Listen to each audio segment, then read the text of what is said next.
যে ডাকসুর ভিপি পদে ক্যাম্পেইন করলেন, আগামীকাল ইলেকশন হবে, এই ক্যাম্পেইন পর্যায়ে মিথ্যা বলেছেন কিনা? জনাব আব্দুল কাদের, আমাকে যদি কেউ বলে যে মিথ্যা বলেছেন কিনা, আমার উত্তর হবে না। বলি শুনে আমার একটু দৃষ্টি আকর্ষণ করেছেন যে আমি জাসদ ছাত্রলীগ।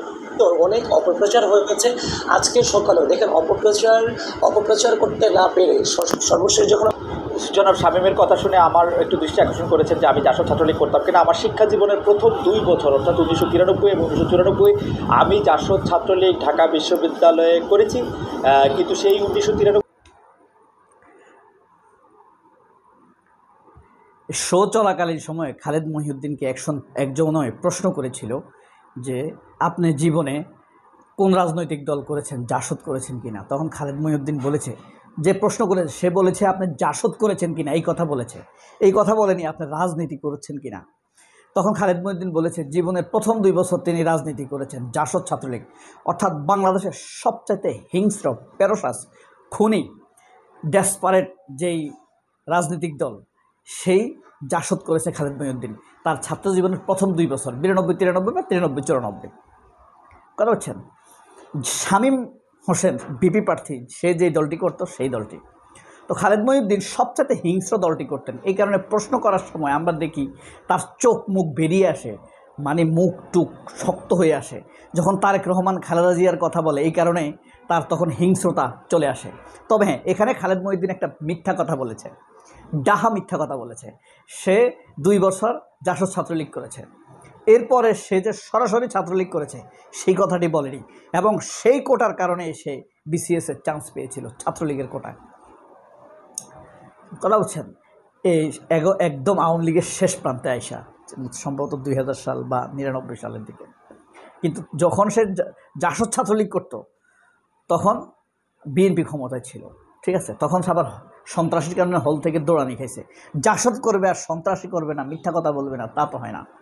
যাই হোক, এই শোতে যখন শুরু হয় তখন খালেদ মহিউদ্দিন অনুমতি নিয়েছে। আমি সবার অনুমতি নিয়ে উমামা ফাতেমাকে প্রশ্ন করতে চাই। উমামা ফাতেমাও খুব খুশি হয়ে গেছে। পৃথিবীর আর কোথাও কোনো talk show, discuss show, debate এভাবে বলে যে আমি সবার অনুমতি নিয়ে এভাবে করতে চাই? এটা হইলো একটা বনিতা অভিনয়, কথা বলছে বিনয়ের অভিনয় দেখা। কোনো টক শোতে এরকম কোনো সিস্টেম নাই। আবার দেখা গেছে সবাইকে প্রশ্ন করেছে আপনারা ডাকসুর প্রচারণা করতে গিয়ে মিথ্যা বলেছেন কিনা, একটাও এক কথা জবাব দিতে পারে নাই। না পেরেছে আবিদ, না পেরেছে কাদের, না পেরেছে খালেদ মহিউদ্দিন নিজে, সেও মিথ্যা কথা বলেছে, এবং না পেরেছে উমামা ফাতেমা, না পেরেছে শামীম।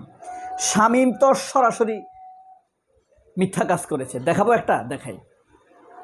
এই যে দেখেন শামীম কি মিথ্যা কথা বলেছে। হল প্রশাসনের বিরুদ্ধে মিথ্যা অভিযোগ বিপি প্রার্থী শামীমের। হ্যাঁ, ডাকসু হল সংসদ নির্বাচনে সামনে রেখে বাংলাদেশের কুয়েত মৈত্রী হলে প্রজেকশন মিটিংয়ের আবেদন করেছিল শামীম। এটা শামীম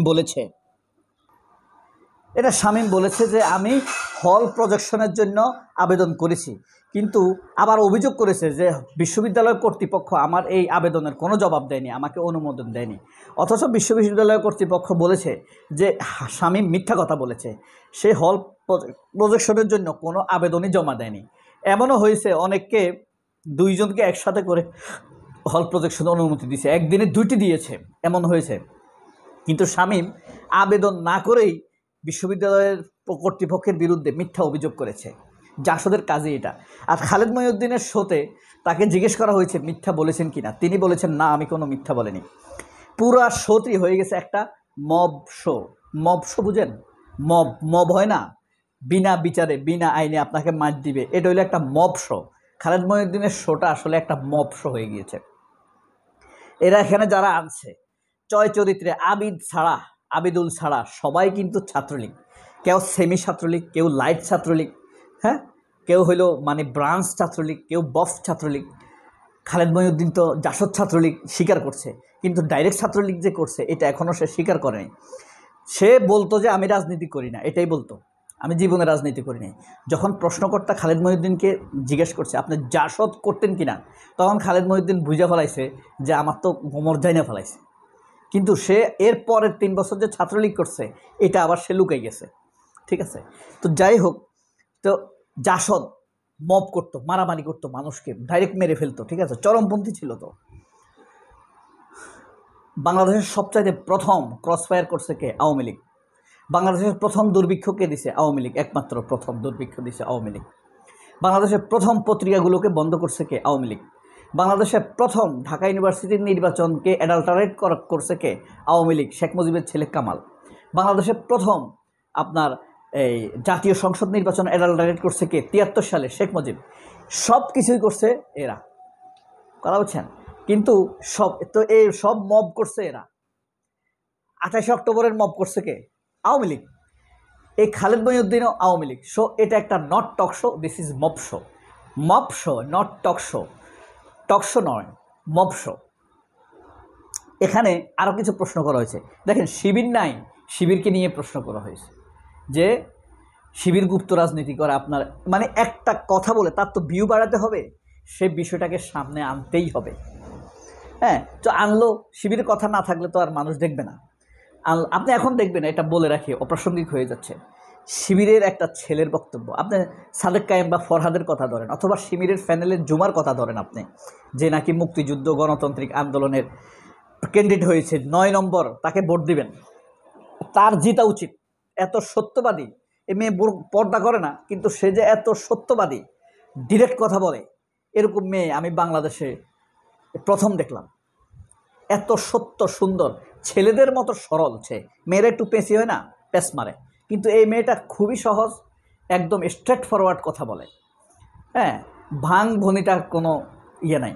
সে যদি জিতে, তাহলে আমি কয়েকজনকে বিরিয়ানি খাওয়াবো। আমি তাকে দোয়া করি সে জিতুক।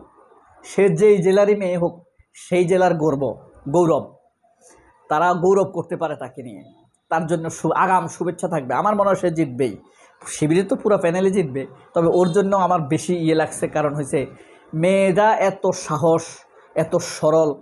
অনেকে আছে সাহস থাকলে হিংস্র হয়ে যায়, কিন্তু তার মধ্যে না, সেই বাউন্ডারি আছে, সে তার বাউন্ডারি জানে। যাই হোক, তার জন্য শুভকামনা থাকবে। এরপরে উমামাকে, এদেরকে সবাইকে প্রশ্ন করা হয়েছে আপনারা মিথ্যা বলেন কিনা। হ্যাঁ, বলছে কেউ মিথ্যা বলে নাই। তারপরে বলা হয়েছে আপনারা কত টাকা খরচ করছেন। আবিদ 1 লাখ টাকা খরচ করছে। উমামা ফাতেমা বলবে না, গোপন রাখবে। তারপরে ওই যে ছাত্রলীগের যেই, এটার নাম কি, শামীম, হিংস্র, হ্যাঁ পুরা হিংস্র, তো সে খরচ করছে 30,000। হ্যাঁ, কাদের খরচ করছে সম্ভবত 30,000। আর ওই দুইজন তো যারা বাম, দেখবেন অরিজিনাল বাম, এরা কিন্তু বলে নাই, ঠিক আছে, এরাই হইল ক্রিমিনাল।